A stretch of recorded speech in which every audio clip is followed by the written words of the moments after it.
بسم اللہ الرحمن الرحیم۔ بسم اللہ الرحمن الرحیم۔ معزز طلبہ، امید کرتا ہوں کہ آپ سب خیر و عافیت سے ہوں گے۔ ہدایہ اول کا سبق نمبر 21 ہے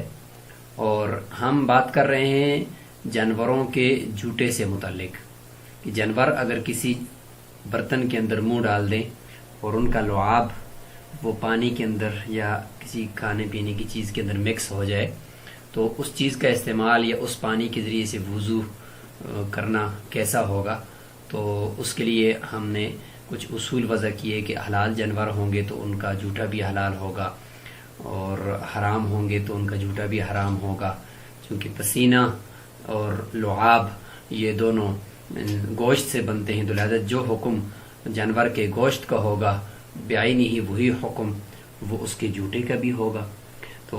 یہ ہم بات کر رہے تھے، پچھلے سبق میں بھی یہی بات ہوئی۔ اس سبق میں ہم مرغی، جو گھر کی مرغی ہوتی ہے جو ڈھیروں کے اوپر پھر کر وہ چگتی رہتی ہے، گندگی میں بھی وہ اس کی چونچ لگتی ہے، اس طریقے سے گدھا اور گھوڑا، ان کے جھوٹے کا بیان آج ہم پڑھتے ہیں۔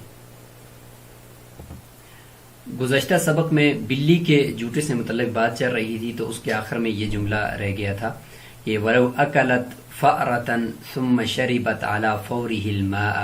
يَتَنَجَّسْ إِلَّا إِذَا مَكَثَتْ سَاعَةً لِغُسْلِهَا فَمَهَا بِلَعَابِهَا وَالْإِسْتِثْنَاءُ عَلَى مَذْهَبِ أَبِي حَنِيفَةَ وَأَبِي يُوسُفَ رَحِمَهُمُ اللَّهُ وَيَسْقُطُ اعْتِبَارُ الصَّبِّ لِلضُّرُورَةِ۔ یہاں تک یہ عبارت رہ گئی تھی، تو اس کو ہم پچھلے سبق کے ساتھ کنیکٹ کرتے ہیں، اس کے بعد آگے چلتے ہیں کہ بلی اگر چوہا کھائے پھر اس کے فوراً بعد پانی پی لے تو وہ پانی ناپاک ہو جائے گا، الا یہ کہ وہ چوہا کھانے کے بعد تھوڑی دیر تک ٹھہرے، کچھ دیر تک، تو پھر اس صورت میں پانی ناپاک نہیں ہوگا۔ کیونکہ لغسلھا فمھا بلعابھا، کہ اس کے اپنے منہ کو اپنے لعاب سے دھو دینے کی وجہ سے۔ خلاصہ یہ نکلا کہ بلی اگر چوہا کھاتی ہے اور چوہا کھانے کے بعد اپنا منہ صاف کرنے سے پہلے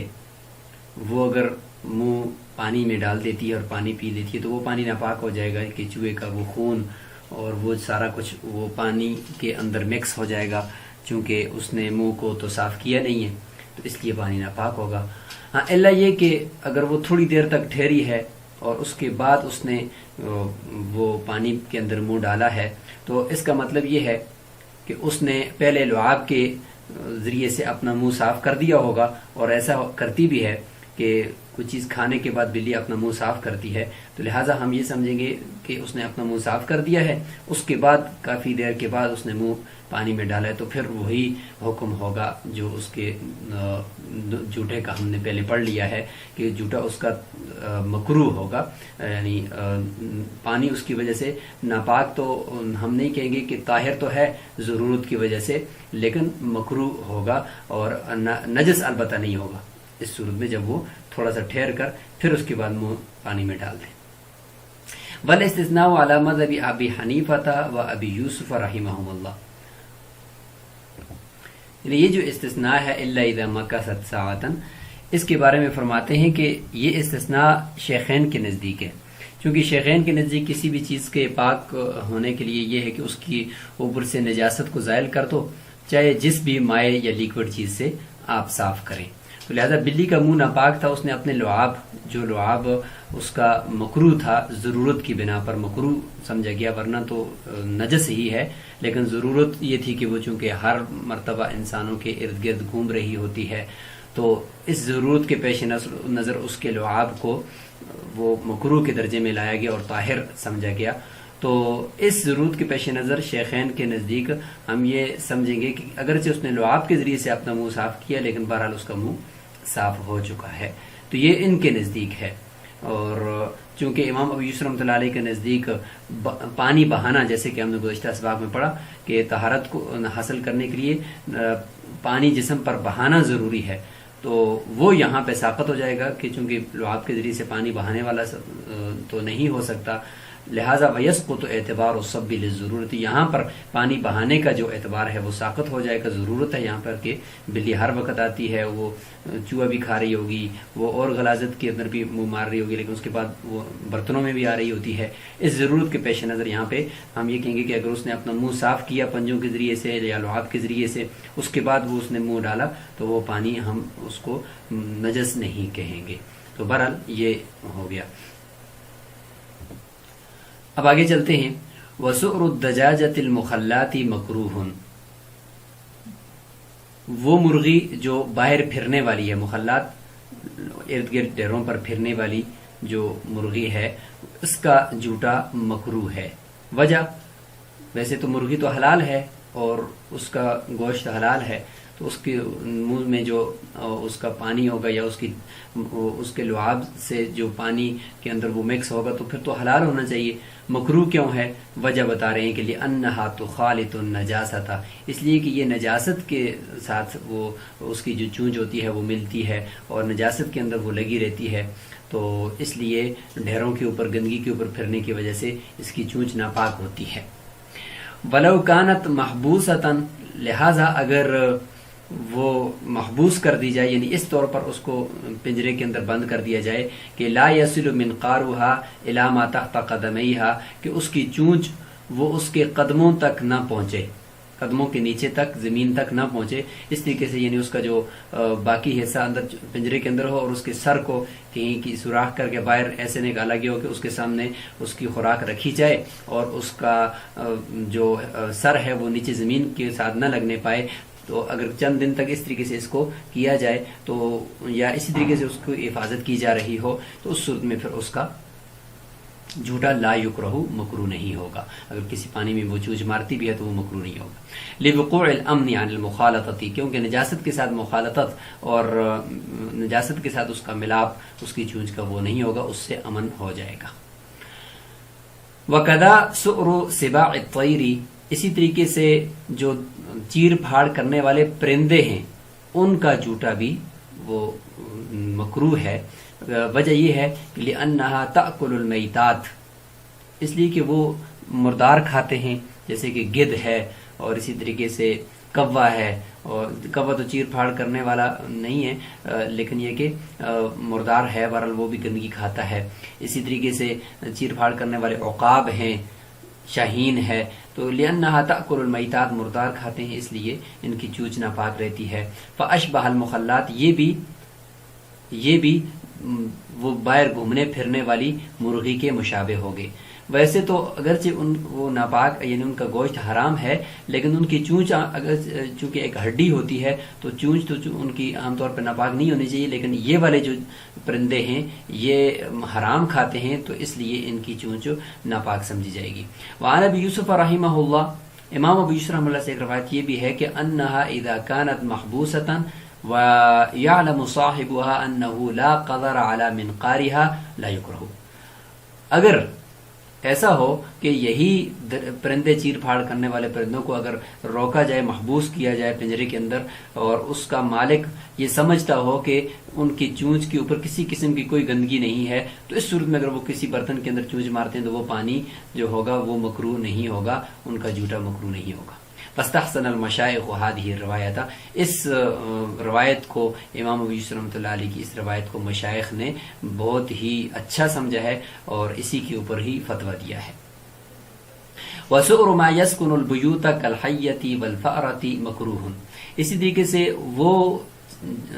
چھوٹے چھوٹے جانور جو وہ چھوٹی چھوٹے حشرات بھی کہہ سکتے ہیں یا وہ چھوٹے چھوٹے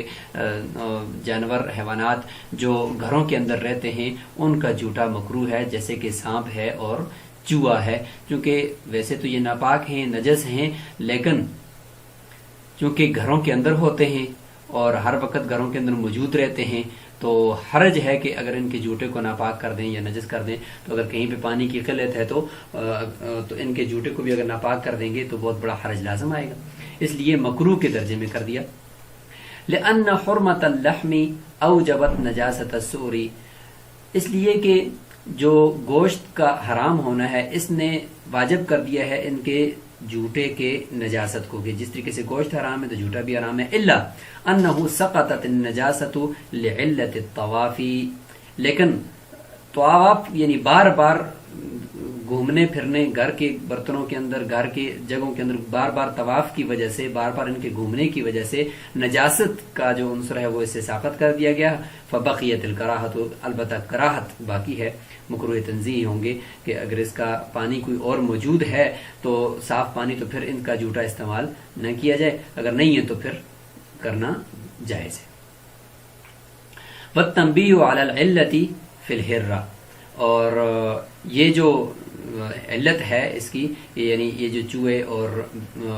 سانپ ہیں یہ گھروں کے اندر آتے رہتے ہیں، اس کی وجہ سے ان کا جو جھوٹا ہے وہ نجس تو نہیں کہیں گے لیکن مکروہ کہیں گے۔ کہتے ہیں اس علت کے اوپر جو تنبیہ ہے وہ ہرہ کے جو مسئلہ ہے اس میں کر دی گئی ہے، یعنی بلی کے والے مسئلے کے اندر رسول صلی اللہ علیہ وسلم کی حدیث وہاں پہ کوٹ کر دی گئی تھی کہ انہا من الطوافین علیکم والطوافات، کہ یہ بلی تمہارے اوپر بار بار آنے والے حیوانات میں سے ہے۔ تو کہتے ہیں کہ یہ علت کے اوپر جو تنبیہ ہے نجاست کے ساقط ہونے کے لیے، یعنی بار بار اس کا آنا، تو اس پر تنبیہ بلی والے مسئلے میں کر دی گئی ہے۔ قال وسؤر الحمار والبغل مشکوک فیہ، گدے اور خچر کا جھوٹا یہ مشکوک ہے، یعنی اس میں شک ہے۔ گدے اور خچر کے جھوٹے کے اندر شک کس وجہ سے ہے تو وہ آگے انشاءاللہ ابھی ہم تفصیل سے پڑھیں گے۔ بعض کہیں گے کہ یہ اس کے پاک ہونے میں، خود اس کے طاہر ہونے میں شک ہے، یعنی گدھا یا خچر کسی پانی کے اندر وہ منہ ڈال دیتے ہیں تو ان کا لعاب وہاں پہ مکس ہو جاتا ہے، تو اس پانی کے یعنی اس جھوٹے کے خود پاک ہونے کے اندر کہ وہ طاہر ہے یا نہیں ہے، اس میں شک ہے۔ بعض نے کہا قیلا الشک فی طہارتہ، کہ اس کی طہارت کے اندر شک ہے۔ طہارت میں کیسے شک ہے؟ وہ فرماتے ہیں کہ لأنہ لو کان طاہرا، اس لیے کہ اگر وہ جھوٹا خود پاک ہوتا تو لکان طہورا ما لم یغلب اللعاب علی الماء، تو پھر وہ پاک کرنے والا بھی ہوتا جب تک کہ لعاب پانی پر غالب نہ ہوتا۔ تو حالانکہ ایسا نہیں ہے، تمام ائمہ کے نزدیک گدھے کا اور خچر کا جھوٹا کسی دوسری چیز کو پاک نہیں کر سکتا، تو اس سے پتہ چلا کہ خود جو ہے اس کے پاک ہونے میں شک ہے۔ اگر یہ پاک ہوتا تو پھر پاک کرنے والا بھی ہوتا، جب لعاب زیادہ نہ ہوتا، پانی زیادہ ہوتا اور لعاب کم ہوتا تو پھر یہ پاک کرنے والا بھی ہوتا، جبکہ پاک کرنے والا تو نہیں ہے یہ لعاب کے کم ہونے کی وجہ سے پانی کے اوپر۔ تو اس صورت میں پتہ چلا کہ اس کے پاک ہونے میں، اس کے خود طاہر ہونے میں ہی شک ہے اس جھوٹے کی۔ تو یہ مطلب ہے اس متن کا کہ خود اس کے پاک ہونے میں شک ہے۔ وقیلا، اور ایک روایت یہ بھی ہے کہ الشک فی طہوریتہ، اس کے طاہر ہونے میں شک نہیں ہے،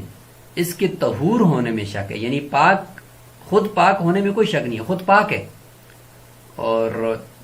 یعنی سب کے نزدیک یہ پاک ہے، البتہ اس کے پاک کرنے والا ہونے میں شک ہے کہ یہ دوسری کسی چیز کو پاک کر سکتا ہے، یا اس سے وضو غسل کیا جا سکتا ہے، یا کسی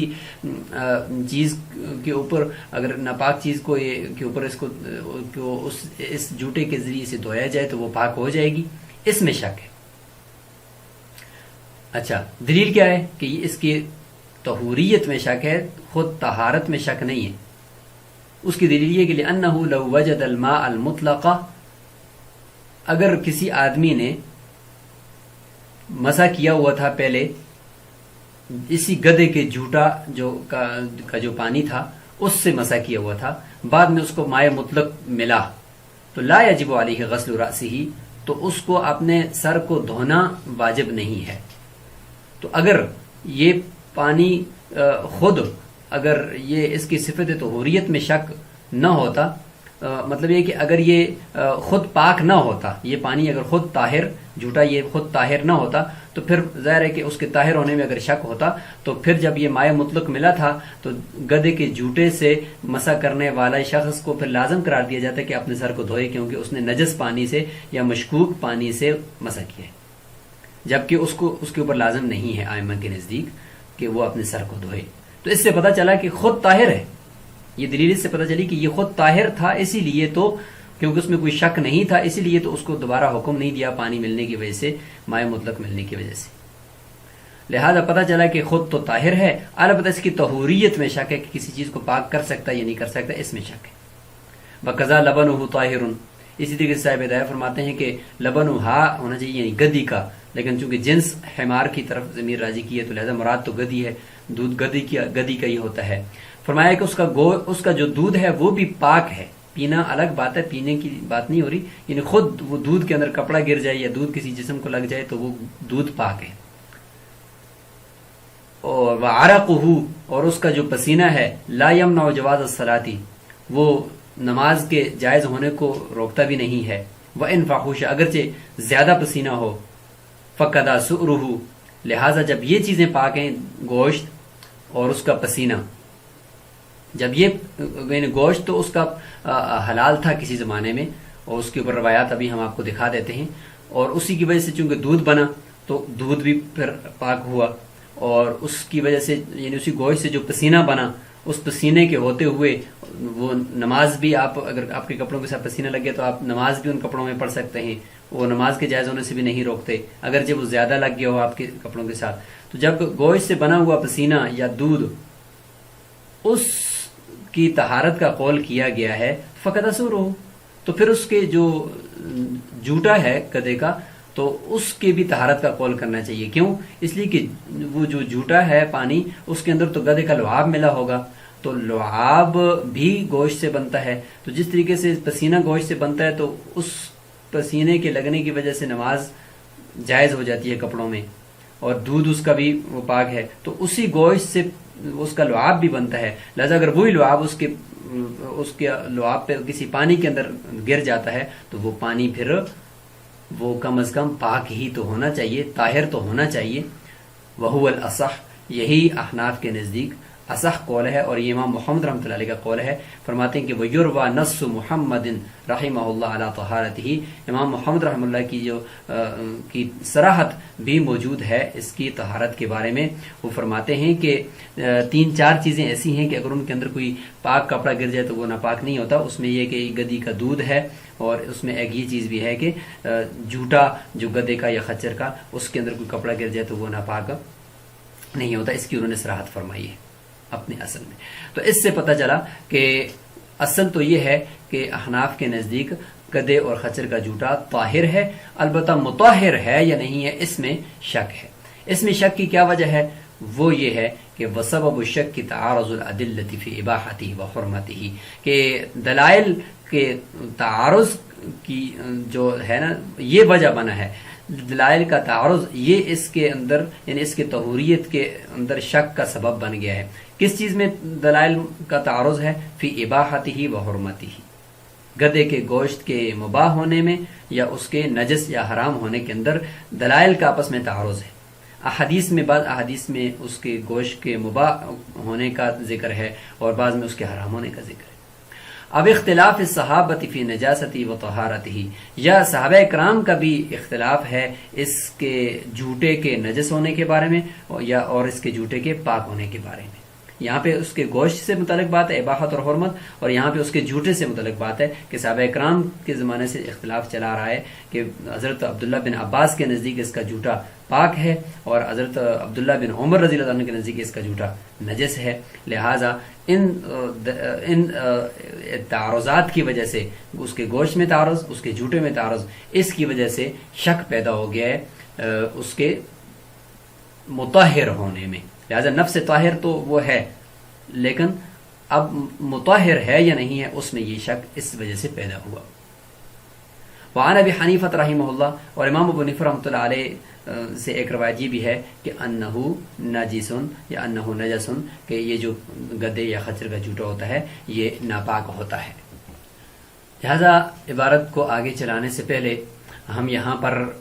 گدے اور خچر کے جھوٹے سے متعلق جو دلائل ہیں ان دلائل کو بھی ہم یہاں پہ ذکر کر دیتے ہیں، جو حدیث کے اندر اس کے مباح، اس کے گوشت کے مباح ہونے کا ذکر بھی آیا تھا، اور پھر بعد میں اس کے حرام ہونے کا ذکر بھی آیا، اور اسی طریقے سے اس کے جھوٹے کے ناپاک اور اس کے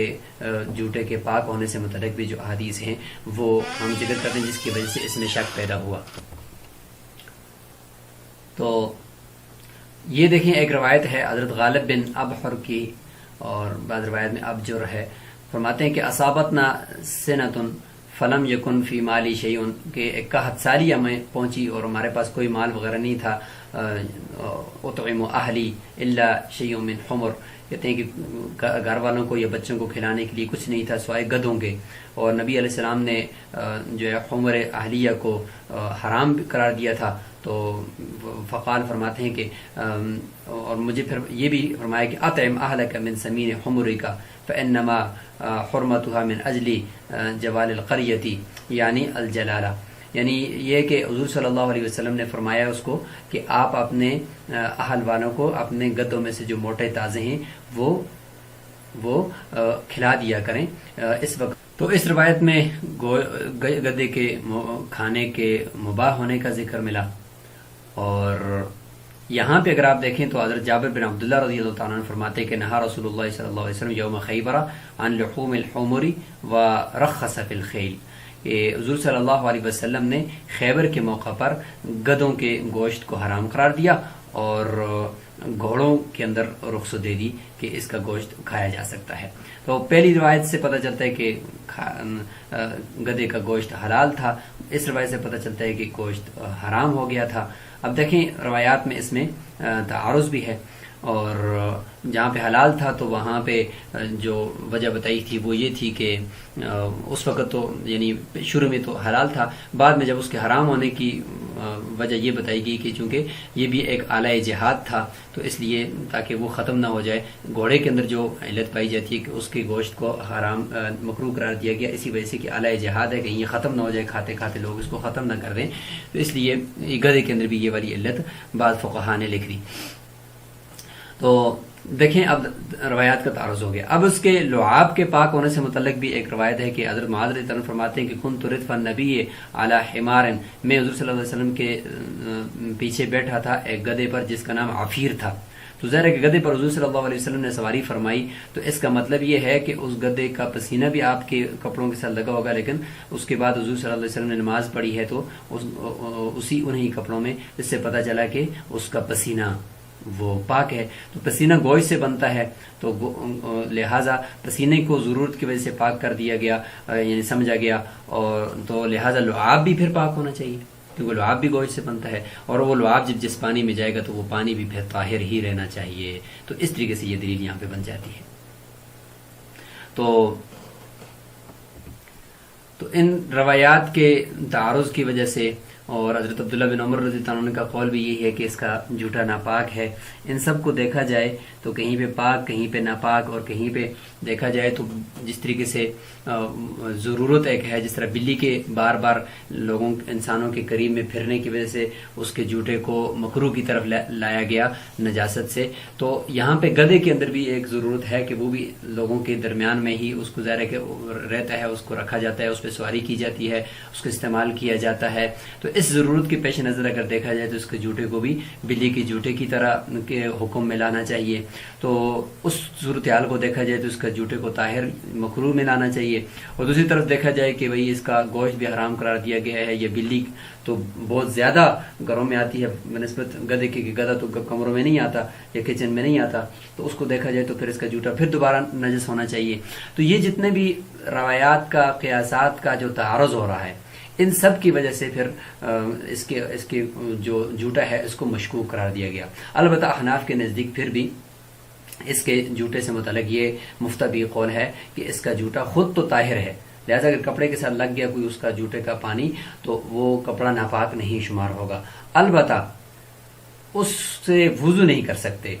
اس سے اگر کوئی اور پانی موجود ہے تو پھر آپ اس سے کپڑا نہیں دھو سکتے، البتہ اگر کوئی پانی موجود نہیں ہے تو پھر اس کا کیا حکم ہوگا، پھر اس حکم کو ہم دیکھ لیتے ہیں۔ امام ابو حنیفہ رحمۃ اللہ علیہ کے نزدیک ایک روایت نجس کی ہے، وہ فرماتے ہیں کہ اس کا جھوٹا نجس ہے، چونکہ وہ بہت احتیاطی پہلو کو لیتے ہوئے بات کرتے ہیں، ترجیحا للحرمۃ والنجاست، حرمت اور نجاست کو ترجیح دیتے ہوئے جب یہ اس طرح کا تعارض ہو جائے تو لہذا ان کے نزدیک حرمت کو ترجیح دی جاتی ہے۔ والبغل من نسل الحمار، اور خچر جو ہے وہ گدے ہی کی نسل سے ہے. جب خچر کی جو ماں ہے وہ اگر گھوڑی ہو تو ظاہر ہے کہ یا خچر کی جو ماں ہے وہ گدی ہو تو اس کا جو باپ ہے وہ گھوڑا ہو تو پھر وہ خچر جو ہے وہ بھی اسی طریقے سے حکم میں ہوتی ہے، کیونکہ ماں اس کی جو ہے وہ حمار یعنی گدی ہوتی ہے، تو اس لیے خچر کا بھی یہی حکم ہے. فیکون بمنزلتی، لہٰذا وہ بھی گدے ہی کے حکم میں ہوگی، چونکہ جانوروں کی جو نسل ہوتی ہے وہ ماں کی طرف سے اس کا اعتبار کیا جاتا ہے. فَإِن لَمْ يَجِدْ غیرہما، اب اس کے جوٹے کا حکم یہاں پہ ذکر کیا جاتا ہے. پہلے تو ہمیں پتہ چل گیا کہ اس کا جوٹا مشکوک ہے، یعنی اس میں بھی مفتبی قول ہے کہ خود طاہر ہے لیکن مطہر نہیں ہے، کسی چیز کو پاک کرنے والا نہیں ہے. اب حکم یہ ہے کہ اگر کوئی اور پانی موجود ہے تو پھر اس کو استعمال نہ کریں، اگر کوئی اور پانی موجود نہیں ہے تو پھر اس کو استعمال کریں، لیکن ساتھ ساتھ تیمم بھی کریں تاکہ احتیاطاً طہارت اگر اس سے نہ بھی ہو تو پھر تیمم سے سمجھی جائے. یتوضؤ بہما، لہذا خچر یا گدے کے جوٹے سے وضو کر لے اگر کوئی اور پانی نہ پائے، وَيَتَيَمَّمْ تیمم اور ساتھ ساتھ تیمم کرے. وَيَجُوزُ أَيُّهُمَا قُدِّمَ، کہتے ہیں کہ جائز ہے کہ پہلے تیمم کو مقدم کیا جائے یا جائز ہے کہ پہلے اس جوٹے پانی سے وضو کیا جائے، کسی ایک کو بھی مقدم کرو جائز ہے. امام ظفر رحمۃ اللہ علیہ فرماتے ہیں کہ لا يجوز الا ان يقدم الوضوء، جائز نہیں ہے سوائے اس کے کہ مقدم کیا جائے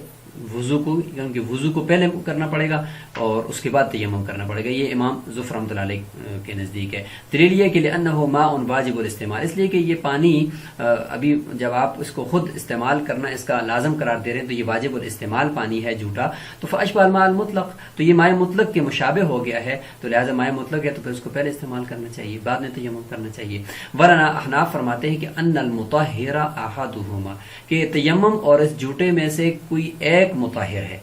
ہمیں یعنی اس لیے تو ہم دونوں کر رہے ہیں تو کوئی نہ کوئی ان میں سے ایک مطہر ضرور ہے. فیفید الجمع دون الترتیب، لہٰذا یہ ان دونوں کا مطہر ہونا یہ جمع کا فائدہ دیتا ہے کہ دونوں کو صرف اکٹھا کرو، ترتیب ضروری نہیں ہے، ترتیب کا فائدہ نہیں دیتا یہ. لہٰذا پہلے تیمم کرو پھر ٹھیک ہے، پہلے وضو کرو پھر ٹھیک ہے.